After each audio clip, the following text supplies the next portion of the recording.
What if it's not a problem? What if everything that's unfolding is exactly what you need in order to become sovereign? What if patience and strength and trust are the answers? This is a taste of the conversation we have today with Eva Liao and Kyley Caldwell from the Hello Universe podcast.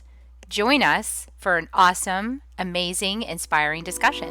Soul Nectar Show, the Soul Nectar Show. You're invited, delighted to discover who you are. Anything is possible if you believe. So join us on this beautiful journey. Soul Nectar Show, Soul Nectar Show. Before we start this episode, I, Kerri Hummingbird, And I, Akeem Sami, want you to know that you are invited you're invited to join Soul Nectar Tribe. If you like what you hear on Soul Nectar Show, You will love being in person with us in Soul Nectar Tribe. we invite you to check it out. First 30 days is free. Right now, go to kerrihummingbird.com, KERRI hummingbird.com/membership and sign up. We'll see you at our next tribe gathering. And now, on to the show. Hello and welcome to another episode of Soul Nectar Show, that show where we talk about all things essence, where we gather around the campfire and we share our stories of connection to that which is bigger than us, to the great mystery beyond the veil, to those synchronistic moments that lead us inexorably towards an understanding of ourselves that is deep and profound and wise and compelling, and that helps us take the next step on the journey, because sometimes those steps are a little bit gritty and sometimes they're just a wee bit serious, and you can get caught up in all that stuff and kind of lose the sight of the big picture in the middle of all that density and forest and confusion and chaos of your life that's going on. And I know a lot of people are going through a lot of chaos right now in your lives, and it's just it's like wondering what comes next. And I just want to say a word of encouragement there. I mean, we're stepping out of times of predictability, but that predictability was kind of keeping us all in cages. Let's be honest. I mean, that predictability was keeping us stuck trying to please each other, being like who we thought everybody wanted us to be in order to get liked and belong to something bigger than ourselves, so we not be all alone. But what if we can redefine all that? What if we don't have to be mediocre to fit in, to have a safe existence? What if we can have safety in the inquiry? What if we can have safety in the adventure? What if we can have, just an amazing journey of discovery, self-discovery? And what if we don't know what's going to happen? Because if we knew it was going to happen from our current state of consciousness, it might not be that freaking exciting, because we've been programmed with a whole lot of seriousness, So, I mean, what if it's so much better than we can imagine, And I'm inviting you guys, everybody listening, I know it's serious and I don't want to discount that. I mean, I know that losing people you love is hard, and I know that a lot of people are going through that right now. I lost my dad 3 years ago. I so understand. And what I've found going through that journey is that there's beauty. There's beauty in that experience. He left and so much opened up. He's gone and so much has unfolded. Now I have this beautiful relationship with my mom that would have never happened had my dad stayed, because we would have just kept relying on him to be our bridge. We wouldn't have done our work. So I want to just encourage everybody, if you're feeling in the thick of like some super uncomfortable, life-changing shit, embrace that, because I've got some guests on today who are going to really be encouraging you to take that journey to a bigger place. Like, you might find out about yourself way more than you thought existed. So I'm really excited to introduce my guest today from the Hello Universe podcast. I'm on that podcast. I'll put the link in the show notes. Eva Liao and Kyley Caldwell. Welcome to the show.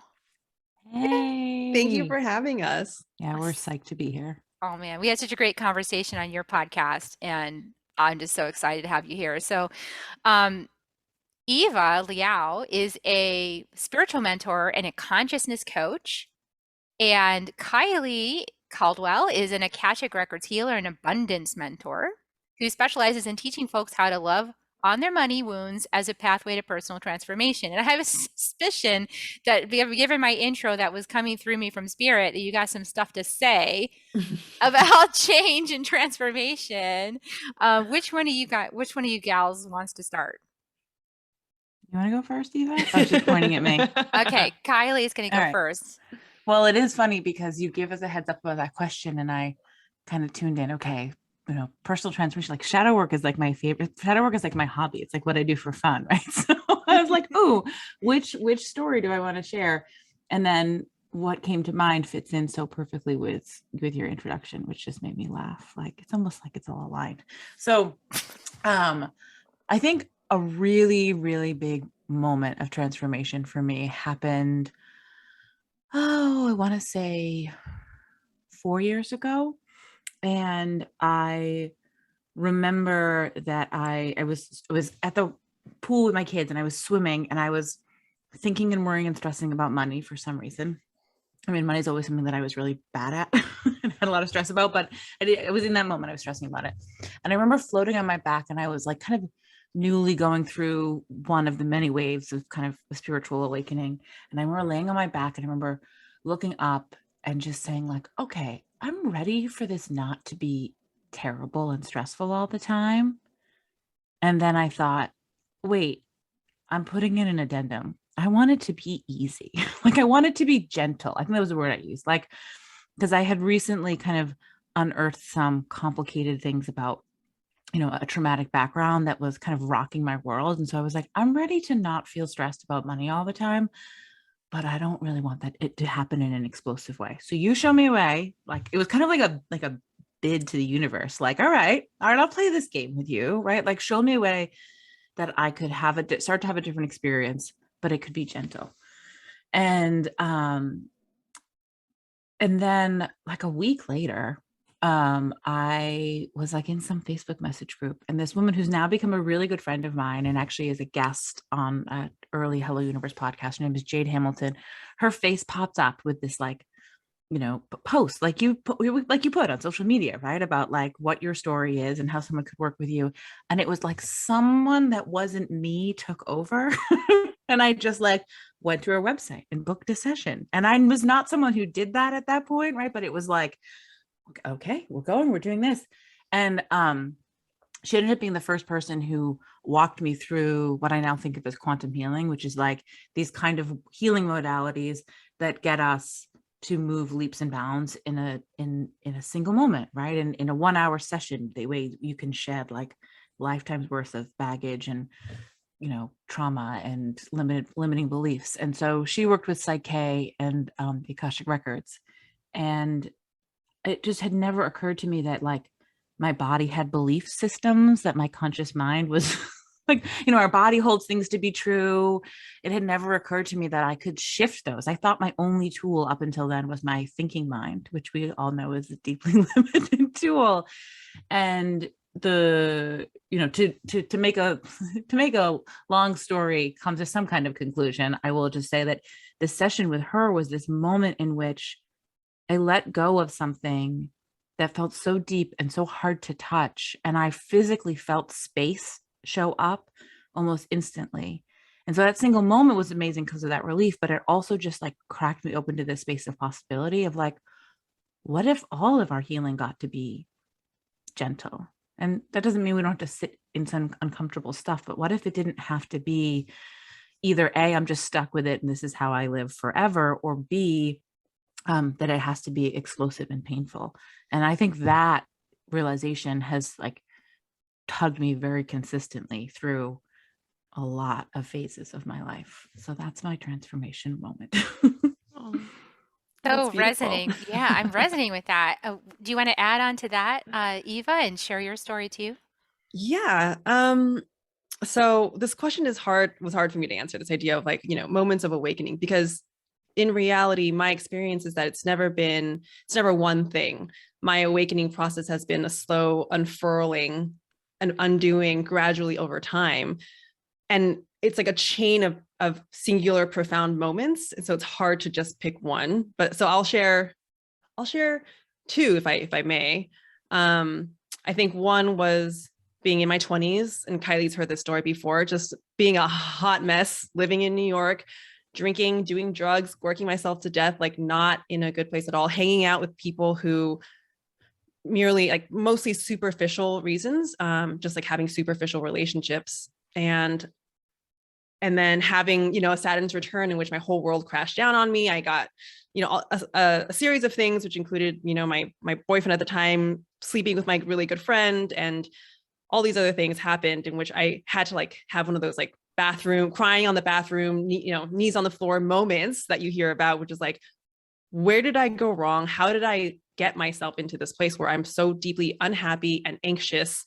And I just know I'm not living true to myself. And so those moments of when you get kicked on your ass are also like what you were saying, Kerri, at the beginning, like moments for profound change. If you let them change you, if you can respond, I think from a place of humility, where I literally had to say, in my 20s, I thought I was hot shit. I just thought I knew everything. And I was so desperately trying to control everything. And those humbling moments of like, when you realize you've been led astray are so helpful, because then you can finally hand over the reins to a greater power and say, hey, I don't know what the hell I'm doing. And I'm humble enough to speak to a higher power, which at the time I was completely disconnected to. But, desperation leads you to do some really desperate things, which can be really helpful sometimes, of saying, I'm willing to put my ego aside and live from like an I don't know mind and ask for help. So, that moment of surrender, I think, was just profound for me, because I thought I had to do it all by myself for a really long time. I thought I was doing everything by myself. And the moment I shifted that, magic and synchronicities and healing began. And then the second thing I would say is, after, having gone further down into my journey, when I started getting really into meditation and I went to my first 10-day silent retreat, gosh, it's just a moment similar to you, Kyley, also just not identifying with your mind. It's like I experienced the moment that I think many people talk about, where you're not living as the thinker, but you're living as the one who observes. So it's a very Eckhart Tolle thing. It's like, you're not your thoughts, but you are the awareness beyond your thoughts. Like, that's who you are. And when you are able to tap into that, nothing phases you, nothing bothers you, because you understand that you are, I guess this sounds a little bit cliche, but whether it's like infinite in some way, but you're also just presence, and nothing can penetrate presence. You just are with everything. And so I just felt like such a deep, profound sense of love that normally only reserved for when I was doing like plant medicine, but I wasn't doing plant medicine. It was like I was touching into what felt like, for the first time, oh, this is who I am. And just such a, oh God, it was just such a beautiful experience of self-trust and coming home to myself. Yeah. That is really beautiful. I love both of these shares, and I really feel like they're along the same track of this question: what if we don't have to suffer? Yeah. Yeah. Kylie's been playing around with this question recently, which it's funny. I also had the same question. It was like, what if there's no problem to fix? Like, we're all walking around scrambling, like analyzing, squeezing in our minds. Like, we got to figure this out. We got to figure this out. Everything's like, we treat everything like it's a problem to be fixed. And that's exhausting. And it's also in some way resisting what is. Liberation is being happy with where you are, accepting where you are now rather than where you think you should be, right? And so that's kind of what I hear when I hear you ask that question, Kyley. It's like, what if there's no problem to fix? What if we are just here living this life as it is? And I think it's that in that acceptance is when the transformation begins to be possible.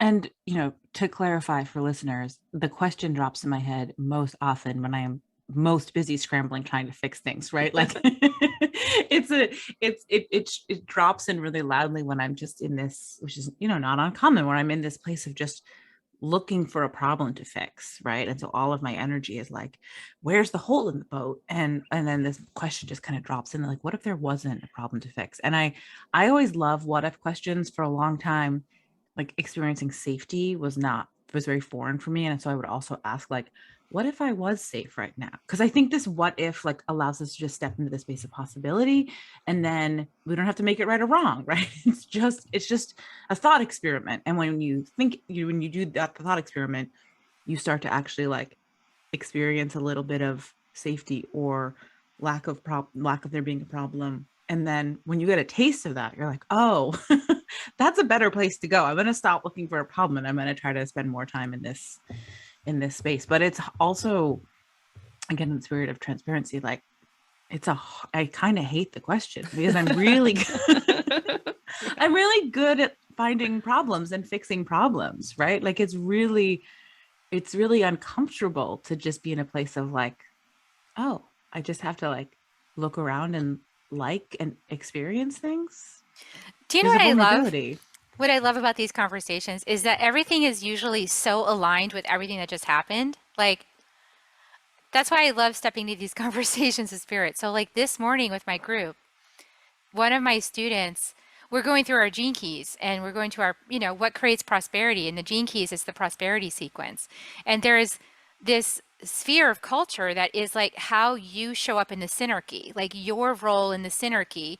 What does synarchy mean? Synarchy is like the overall synchronistic combination of all of our gifts, like the divine orchestration of our gifts, that we all fit into this big puzzle, together. And what's your role in the puzzle? Like, what's your sweetness that you bring to the collective, for the big greater good, and we were talking about this culture because it's very pivotal to your prosperity. You have to know, like, what's your secret sauce, and then how do you bring it? And one of my students has the gene key that is the shadow is purposelessness. So we sat with, what if there's no purpose to any of this?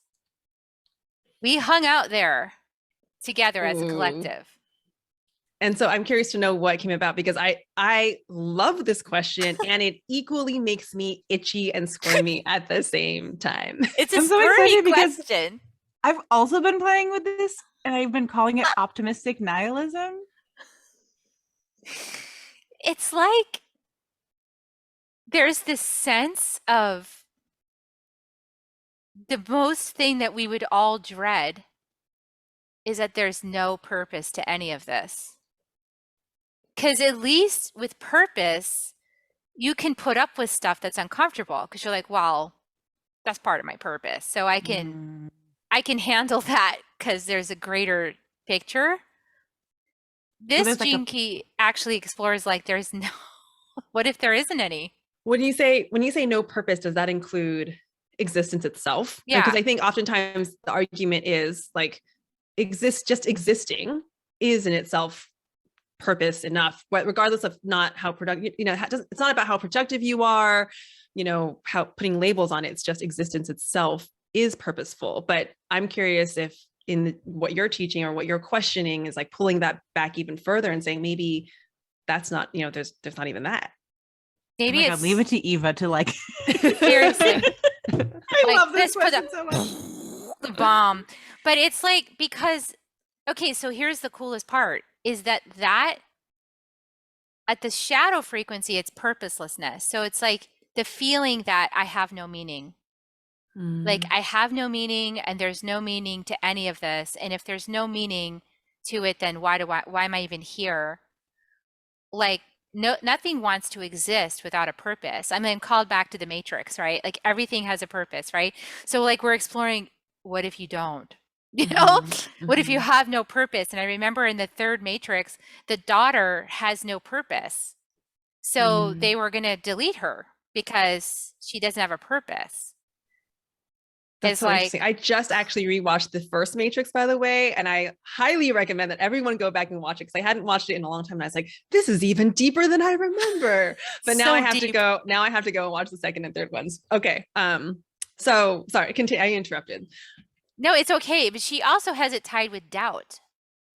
So can you see how like doubt plus purposelessness, that is a lethal concoction. That's just like, where do you go with that? But when you move through, the only way to go through any shadow, and this is from just the Gene Keys stuff, you have to go through the shadow. You have to immerse in the shadow. You have to just like embrace the shadow. And that's the only way to claim the gift so that you can experience the higher frequencies. But it's like, and in this case, it's totality is the gift, and immortality is the Siddhic frequency. So, what if we're in our self, in our personality self, and we're down here in this like feeling of what is the meaning of any of this? Like that moment where you're in the dark night of the soul and you're like, there's no freaking meaning to any of this. Like it's just random. I don't know why I'm here. It makes no sense. There's no divine plan. What are you talking about? That is a dark place to be, right? It's terrible. Yeah. It's hard. Yeah. And so what you're offering and what you're suggesting is my kind of question is that we actually embrace that. Is that what you're saying? And then see what happens when we come out on the other side of that. Because otherwise it lurks there. Yeah. So like in her case, it's been really hard for her to slow down because moments of stillness invite this elephant in the room to make itself known. So in order to, rather than face that, it's like, well, I'm just going to be busy. Yeah. With purpose, right? Yes. Busyness and purpose are like so tied together. It's interesting because,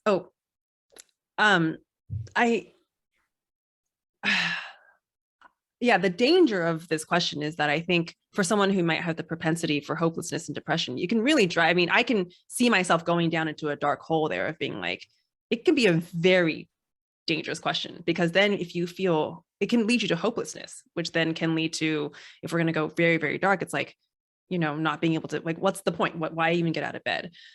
But on the flip side of that, I think the playful version of this that comes to mind is like, well, if there's no purpose, which insinuates there's also no right or wrong, why don't I just do whatever the fuck I want to do? Like, why don't I just go out and have a damn good time while I'm here because I'm not going to be here for long? So, Eva, I agree with everything you're saying. And like I said, I've been playing with this idea a little bit in meditation lately, and I've been calling it kind of optimistic nihilism.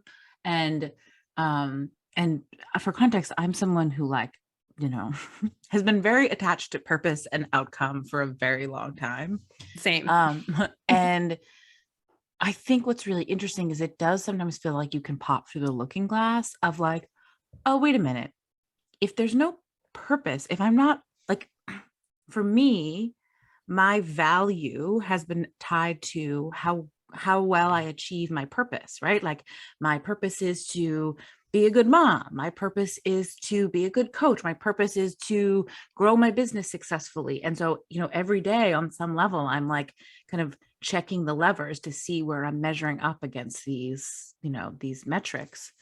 And there's this like complete, really radical liberation that can happen. I think if we can pop through the looking glass and we're like, wait, none of it matters, which means it doesn't fucking matter if I'm a good coach or not. Which means I'm only doing this because I love it and it brings me joy and it's fun, which is true. And then I can keep doing what I'm doing, except it's stripped of the like measuring bullshit. The measuring and the comparison and the coveting and, the finding ourselves lacking. Yeah. And these are blocks that have been away in between women for thousands of years, right? Yeah.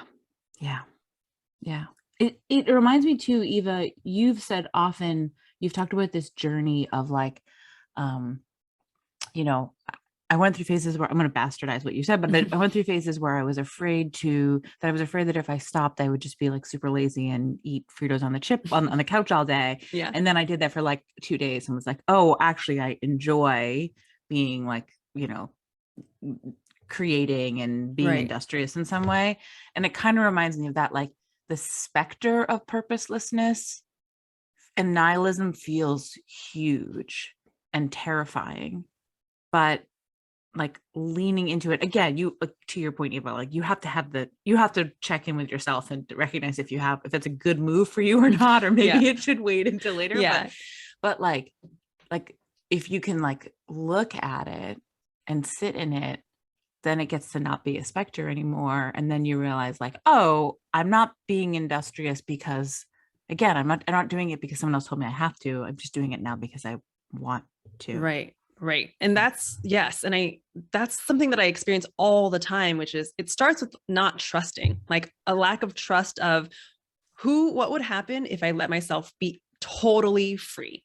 Because actually what I've observed in a lot of people is that we say we want freedom, but at the precipice of freedom, we're like, oh shit, no, I can't go in there, because you don't trust what's going to happen. You don't trust how you're going to be. Like, my version of that is that I'm just not going to do anything. If I let myself be totally free, I will just be so indulgent and blah, blah, blah, blah, blah. And every time I've tested that and gone into the waters, I've come back to a place of sovereignty where I realize that's not true. When I come back to my center, I can trust myself. And it turns out that I thought I was going to be a lazy bum. That's not the truth of my reality. The truth is actually that when I am free, I will do exactly what it is that I need to do, whether that's resting or being productive. And I think that's what sovereignty is like, not like, can you trust yourself enough to be totally free and see if you come back into center and like, you're not acting from a place of being triggered or influenced by anything, but you're just doing it on your own accord. Okay, I know this is your show, but can I ask you a question, Kerri? Yeah, absolutely. We're doing a three-way, conversation here. I'm enjoying this. So here's my question. So, because I'm imagining the me who's listening to this conversation 5 years ago is like, that's nice. Can I swear on your podcast? Yes. I have it marked as That's explicit. nice. These bitches work for themselves, right? Like, I have a boss. Yeah, like who's gonna be mad? Like I can't say I didn't want to show up at 9 o'clock. Like so. Can you walk us through how you can invite in this sense of freedom when there also feel like these very real external pressures and expectations? Yeah, that's such a good question, and I think if you can't, if you don't have like the liberty to experiment freely because you have to be at a job at a specific time, then what I would suggest is like, I'm coming back to this idea of something I've been thinking about a lot recently, which is based on the book Power versus Force. What's David R. Hawkins? He's the guy who did the scale of consciousness, Kyley, that you often refer to. I'm literally adding this to me. Yeah, the Power versus Force, and I'm reading his book Letting Go now, actually. Oh, is it good? It's very good. Okay, cool. Very clear. I should write that down. It's like super clear about all these paradigms that we've all explored, but he just lays it out, Yeah. So, and maybe Kerri, if you've read the book, you can kind of like chime in here, but because I haven't finished reading it, but it's looking at whether or not you are doing something from a place of power or from a place of force. Meaning force, you can feel what it feels like in your body. It feels constricted actually, and it feels like you're tense. And on an energetic level, if you're in tune enough with your body, I think to be honest, we all kind of know what force feels like. It doesn't feel very good. But power is something where you're like, whew, like you've let go of something, you're much more expansive. You're doing it because it's, again, kind of this sovereign energy, because for no other reason than what feels true to you. So if you have to go to a job at 9 a.m. and that's the thing, you might not actually hate your job. You just need to discern, are you going to your job from a place of power or force? And is there a place where there is power in which you are making a decision to go to that job? Because maybe if you're in victim consciousness, you can just feel like I'm a victim to the cog in the wheel. I hate this, and you have no choice, and then it feels like you're really stuck. But maybe in reality, what you're going to find is you're choosing to go to that job because actually you're happy that you have something that like pays the bills. You're happy that you have insurance. Like if you had a choice, it turns out you would go to that job anyway, which is actually, I think, what a lot of times people come back to. They don't like, which can actually be very liberating because you realize, oh, I'm not a victim here. I'm choosing to go to this job, and therefore I'm making a choice that's in my power. And this is about agreements. I mean, so the 4 agreements is a great teaching, and that's how I began my path, was the Toltec teachings, the 4 agreements. And when we're living based in agreements, they're conscious agreements that we're making with others. So when you sign up for a job, you're consciously agreeing, here's the hours, I'm signing up to do these specific tasks, I'm signing up to dress a certain way, I'm signing up to show up at a certain time, leave at a certain time, and to do a certain function. So when you sign up for that job, you're agreeing to all that. Now, if things happen that you didn't agree with, then that's up to you to notice that, discern that, and then raise that as, hey, I didn't actually agree with this piece, right. I didn't say yes to. And that's living in your power versus being in the victimization model, right? And there's a huge difference between force and strength, and they call it strength in the Gene Keys. I actually have the shadow of force, so I know what it feels like to force stuff to happen and to like bend time and get around people who are too slow for me, and like, because I also have impatience, by the way. And so I know how to force stuff to happen that I want to happen, and that manifestor energy I have is like very strong. It's like, get out of my way. But the strength is like, when you operate from strength, it's like you don't have to push the river, it's exhausting pushing the river. You just have to float, you align. It's more about alignment and strength than it is about figuring out. Figuring out is force. Strength is alignment. When you align, you just like I just showed up at the grocery store the other day, and somebody I haven't seen in, 5 years was like, oh my gosh, I need to see you. I said, yeah, I got this new event coming up. She's like, great, I want to know about that. I didn't have to do anything except I just showed up. I followed my intuition, showed up where I needed to show up, and there was somebody. It also makes me think about like recognizing where you do have power. So like, I think when we're in that, when we're in a situation that doesn't feel ideal, like you said, like we can kind of get in like victim consciousness mode, or we can go into force mode, right? Of like, I got to control this. But sometimes I think it's really helpful to, and maybe changing the big picture feels impossible, right? Maybe it's like, I can't quit this job for whatever X, Y, and Z reasons, but maybe there are small moments that are actually really profound where you can recognize you have power. Like I'm thinking about moments where, like, maybe you have a boss who always comes in and talks to you at 4:55, and you're like, I'm ready to leave. And you're like, well, now my boss is here, so I can't leave. And so you're sitting there like kind of seething because your boss is trying to like chit chat with you because it's like a convenient time for them. And you're resentful of your boss, and you feel trapped, and you get home late, and because he's long-winded and he talks for 40 minutes. And like, maybe you could actually say at 5 o'clock, like, hey, I'm actually going to head out the door now. Could we have this conversation in the morning? Right. And that there are ways that you can recognize places you do have power, but we're telling ourselves a story that like, there's too great a cost to use my power here, or it's not really available, or strength. I like that language a lot too. Like we push it away from ourselves because we think the cost is too great, or we're not actually capable of wielding it, or whatever. But I think those small moments where we start to take back our agency have like really big ripple effects. Yeah.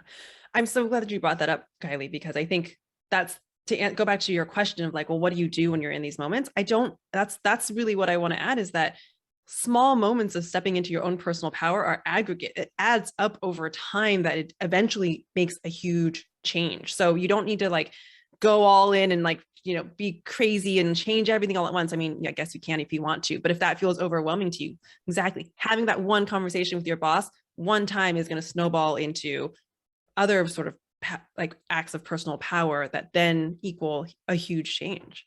Yeah. And I find that to be a relief, because you don't have to do it all at once. Like for people who get overwhelmed, it's like, I would even say it's more sustainable if you are patient and present and just let yourself take your time. You're talking to two deeply impatient people. I actually Kerri already agree. named her impatience. I have impatience. Oh, I'm so impatient. I had to have one of my coaches had to tell me, like, you need to learn patience. And it pissed me off so much because I was like, button push. Ping. Exactly. Because I was like, that's not why I hired you. Like, that's what I was thinking in my head. That's exactly why you hired. Yeah. But in my mind, eventually I got to a place where I shifted and I was like, wait, but oh my God, if I'm patient, I suffer less. I get to suffer less. Yeah. Like, yeah, it's a gift The in stress. a way. Yeah. Like the stress of impatience is so stressful. I used to sit at the stoplight, and the only way I could cope with the stoplight was to start going 1, 1,000, 2, 1,000, 3, 1,000, 4, 1,000, 5, 1,000, 6, 1,000. Just because I was so freaking uptight. Like I was like, get me through this light. I'd be positioning myself to be the first one in the lane, you know? Like, Yeah. And if somebody was in front of me, I'd be like trying to figure out how to like get around them. Like I was so impatient. And it was just causing all this stress trying to force my way through to get somewhere quicker for what? But yeah, I also think there's an irony here because the paradox is that like when we are patient, at least in my experience, then I chill out. And then when I'm chilled out, I do my best work. So it actually makes things happen faster because I'm not forcing, I'm just actually in, again, like a place of whatever you want to call it, alignment, personal power, blah, blah, blah, blah, blah, blah, blah. So that's the paradox of it all, except it's the tricky part is you can't be patient with the agenda of wanting to get more. You need to just be patient so that your energy is actually, I think, in a genuine place of like, I'm willing to choose patience over suffering. I think when you like really feel that, again, like kind of what we were saying earlier too, kind of like things just open up and then things happen more easily. It's also making me think about how impatience and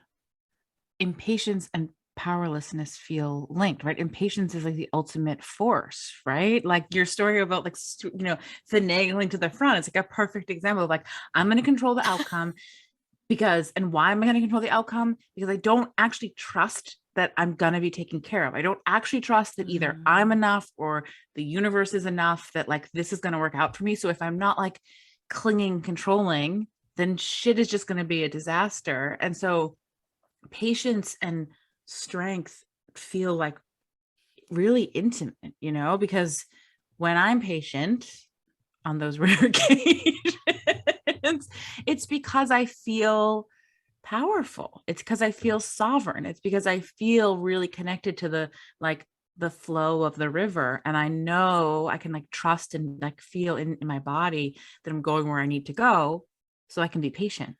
And when I'm not in that space, that's when I get impatient and clinging and controlling. You know, what's so interesting is that impatience, I would think that patience would be the solution, like the opposite. And there must be like some intermediary step. Like most of the gene keys have the shadow, the gift, and the city. So I would think patience would be the city, right? And so there's got to be some gift that brings me to patience from impatience.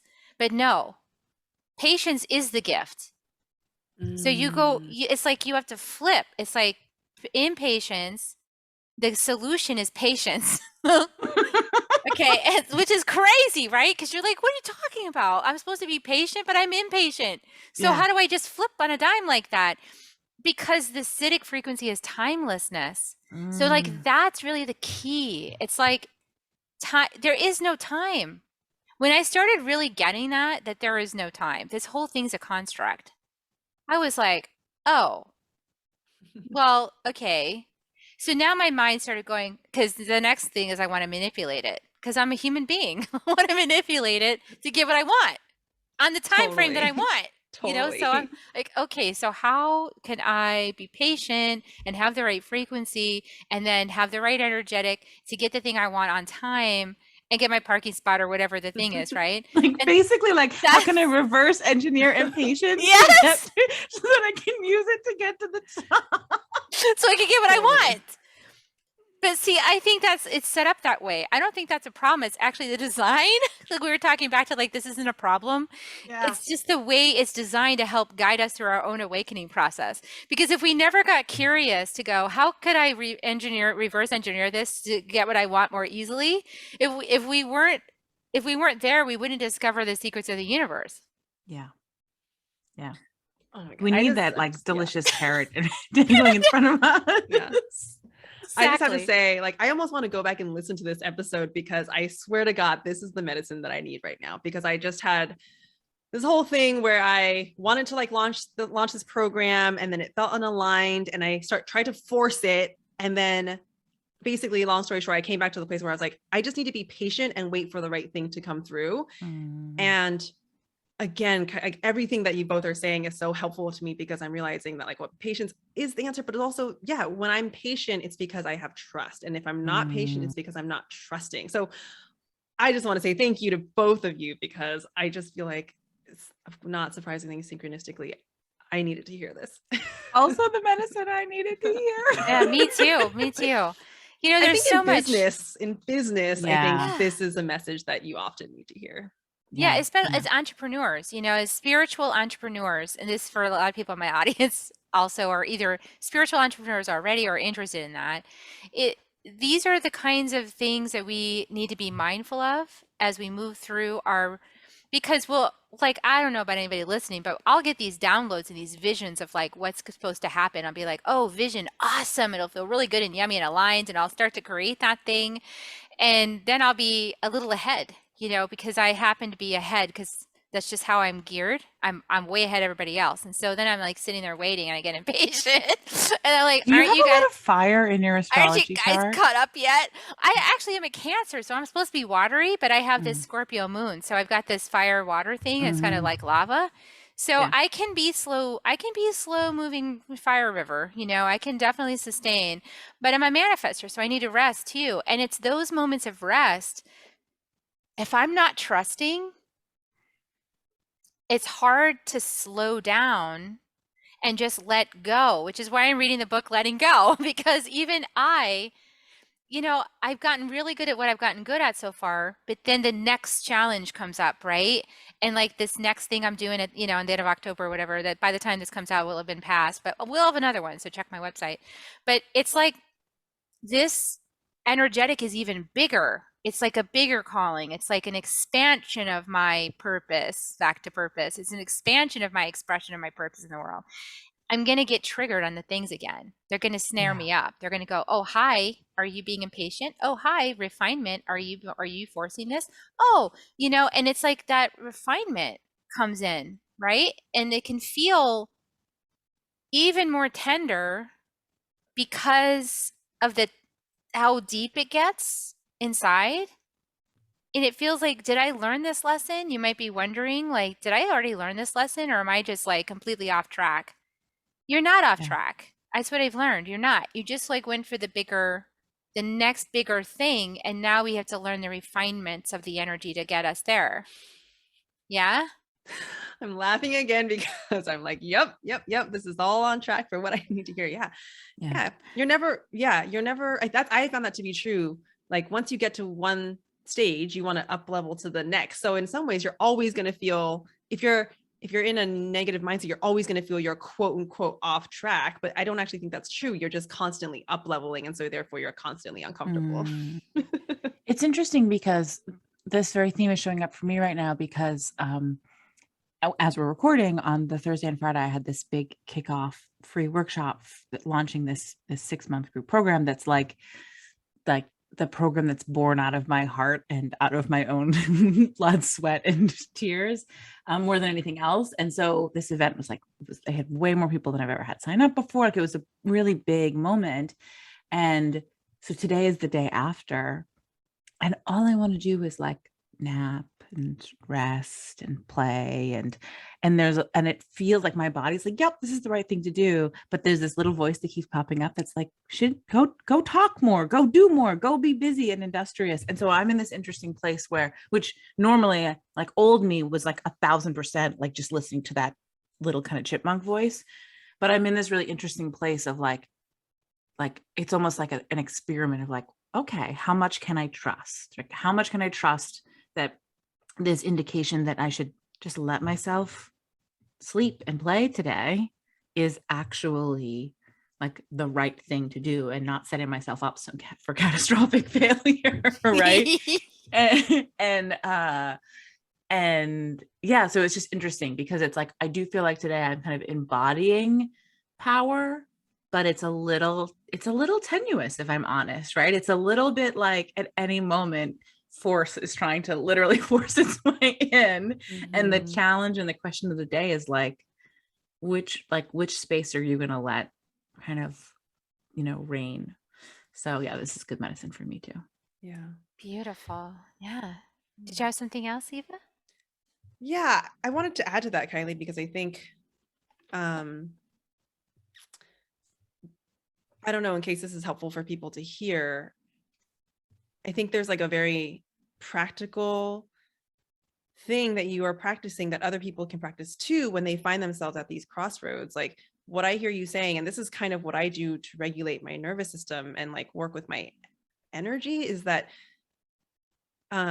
first of all, Kyley, I completely relate to what you're saying. And what I have found is that basically every time you are choosing to tell yourself, okay, I'm going to rest and it's safe for me to rest, you're sending the message, and you're doing that actually from a place of like trust and love. You're sending almost like signals to your nervous system to say, hey, I can hold this. Like I can hold the discomfort of what it takes to trust my own personal power. And I really believe that in those moments, you're like shifting something somatically, like energetically. And I've felt it. You're essentially, it's like an up leveling. And every time you do that, I believe that you're transmuting something. And that's why I think it's actually an opportunity that's ripe with like transformation. But if you can be really intentional about that, you're telling yourself that you're doing, you're like, oh, I know what I'm doing now. You're not just like flailing, and it's not unintentional. You're being intentional. Like, I'm going to sit with this energy of being just uncomfortable, but also knowing that like, this is such an act of love that eventually your body will get more and more used to doing that. That it really does what I found, like calm your nervous system, which I think is ultimately what we all need when we're freaking out. It's like, can I be with this? I've just found that to be really big medicine. Yeah. And if we want to get busy after the fact, right? Because for me, I always think about the inner child, and I'm like, oh, is my inner child feeling exposed? And then is that rejection thing going to come up again? Because I had the big event and who's going to sign up and that kind of stuff. And I go through that, I'm not immune to that. So I wonder sometimes, I sit and I ask myself, what are you trying to avoid right now? Let's just let it come up and hold myself through it. It's like sometimes the shadow aspect of doing big events is that sometimes after the fact, you wonder, did that do anything? Like it's that purposelessness thing, back to that. It's like this wondering that even, was that all that? Was that awesome? Was that helpful? Was that profound? Was that deep? Sometimes that emptiness, the void of after the creation passes, that back into the emptiness, the void can feel awkward. Like I just birthed that thing into existence and now it's finished. That thing is finished. And that awkwardness of what's the purpose, and then that, that can bring up doubt and other shadows. And to sit with that, I think is really beautiful, because it's like, I guess, a chance to integrate your own medicine, right? Like you birthed it onto the world for everybody else, but it's also for you. And so you can sit back, receive it in that void, and just let all of that to be, I think, is so potent. This is like, I can like physically feel things cracking open. Awesome. Well, so thank you for this. And I will add, everything both of you were saying feels like so meaningful. And when you were talking to the inner child, I literally saw my like 6th, 7th grade self who hated gym class. and fucking hated like having to like have the right clothes and like never, of course, getting like the clumsiest person ever, like never getting picked and never having like her friends in her gym class and that like isolation. And I just like felt her and I felt this like crack in my heart. I was like, oh, you're the one who's scared today. Okay. So thank you. Like, thank you, both of you. Really beautiful. Yeah. So gorgeous. Well, this has been just a tremendous, potent conversation we've had about so many topics. And I feel like my wish is that everybody listening got some gold nuggets out of this conversation and really some space of grace for ourselves in the process of all this transformation and all these insecurities and really real feelings in our bodies and, being really at the mercy of this, whatever this is that we're part of, that we just showed up and here we are. And now we're just doing our best to understand it. And that brings me back to the Oracle. Like you never understand the choice that you made. It's like, that's where you're going to get stuck. You're going to get stuck in the choice. Like, why did I make the choice? And here we are. Like, why did I make the choice to come to Earth? And what am I really here for? And doing my best to live my purpose and to rediscover myself and awaken up to myself. And in the process, have some cool friends and some cool conversations, which I think we successfully did today. I would say, like, pat on the back. This one was awesome. I mean, I feel like this is just the tip of the iceberg. We could talk to you forever, Kerri. You guys will come back on the show for sure. I mean, we have to have more conversations. This cannot be it. So people can just come to listen to your episode on Hello Universe, because that one was also so beautiful. But Kyley and I cried when you were on our show. That's true. I also received intimate coaching from both of you on that episode. It's a very profound one. It was about the mother wound and other things. So yeah, that was very beautiful. That's over at Hello Universe podcast. I'm going to put a link in the show notes. Is there anything else you'd like to offer to people? I don't know if you have entry points for people to work with you, or is the podcast the entry point? So I'll just share my sort of flagship programs. One is just my one-on-one mentoring program. It's what I call consciousness expansion programming. That's my most intimate, I think, powerful way that you can work with me. And I also have right now a program called Emotional Alchemy that I've released, all about learning how to master your emotions, which honestly speaks a lot to what we talked about in this course, and also what I touched on at the end there, which is when you learn how it's like being with your emotions instead of like what I see a lot. This is toxic positivity or spiritual bypassing of not wanting to feel what you want to feel. It's really coming back to the simple practice of being with what is, because when you are with your emotions, that's the magical place of transformation. So all of those are available on my website at evaliao.com, or Instagram is where I hang out the most at I am Eva Liao. Awesome. Thank you, Eva. And then you can find me at Kyley Caldwell on Instagram, or if you are a Facebook person, I have a really beautiful, lively Facebook group called Akashic Soul Circle with Kyley Caldwell. I would say come to my website, because there's a beautiful guided meditation that walks you through some money healing, which is to say, looking at the places where money's painful as like a portal to transformation. And so there's a really fun, moving meditation that you can get for free. And if you want even more, I have a short self-guided program called Heal Your Money Story. So those are probably the two first places to go. Awesome. Wonderful. I'll put the links in the show notes for everybody. And I'm going to remind everybody now, please like, share, subscribe, follow, all the words, and share this out with people that you think might really benefit from any part of the conversation we had today. This is your opportunity to be a courageous heart and to step out there and reveal yourself in your total woo-woo and share it with somebody that might also benefit from what we talked about today. And we're going to give kisses now. You guys ready to give kisses? Yes. Yeah, sure. Here come the kisses. You get 3 kisses, you guys. Come on. Here it comes.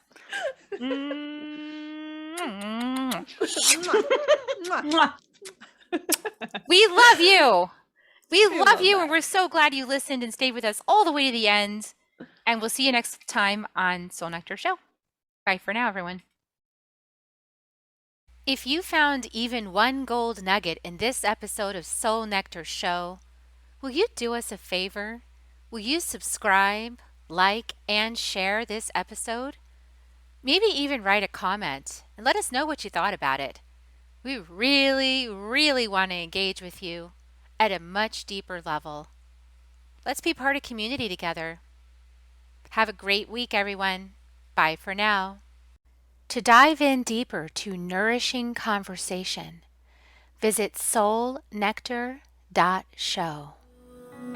Soul Nectar Show. Awaken, awake, Nectar Show. Take a sip from the drip of nectar, from the source of who you are.